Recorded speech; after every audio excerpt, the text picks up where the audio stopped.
नमस्कार, मैं नवीन Tripathi news diary channel में आप सबका स्वागत करता हूं।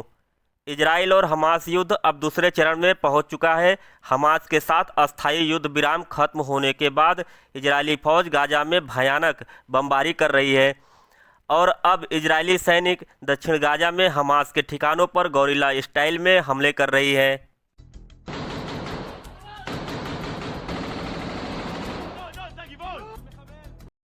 आईडीएफ आसमान और ज़मीन से एक के बाद एक बड़े हमले कर रही है।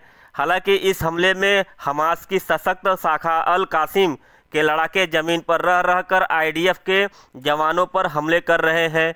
इस कड़ी में अब अल कासिम ब्रिगेड के प्रवक्ता अबू उबैदा का एक बड़ा बयान सामने आया है, जिसमें उन्होंने कहा है कि संघर्ष में औसतन हर घंटे इजरायली सेना के युद्धक वाहन को आंशिक या पूरी तरह से नष्ट कर रहे हैं। इसके अलावा उबैदा ने यह भी कहा कि अल कासिम ब्रिगेड के लड़ाकों ने पिछले 72 घंटों के एक अलग ऑपरेशन में इजराइल के 36 सैनिकों को मार दिया है। इसके अलावा हमास का ये भी कहना है कि अल कासिम के लड़ाके दर्जन भर इजरायली सैनिकों को मारने या फिर घायल करने में सफल रहे हैं। अल कासिम के लड़ाकों ने आईडीएफ के ऊपर रॉकेट, ग्रेनेड, राइफल और बनाए गए आईडी के धमाकों से किए हैं। अल कासिम ब्रिगेड का ये भी कहना है कि उसने कई इजरायली सैनिकों के हथियार या उपकरण जब्त किए हैं और उनके स्नाइपर गाजा में उनके सैनिकों को सफलतापूर्वक निशाना बना रहे हैं।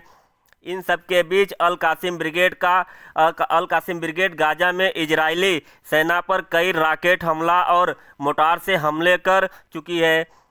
ये हमले गाजा पट्टी के भीतर कई पोजीशन पर हुए हैं, यहाँ तक कि गाजा के भीतर इजरायली कमांड हेडक्वार्टर पर हमला हुआ है। आपको बता दें कि अबू उबैदा के इन वादों में कितना दम है।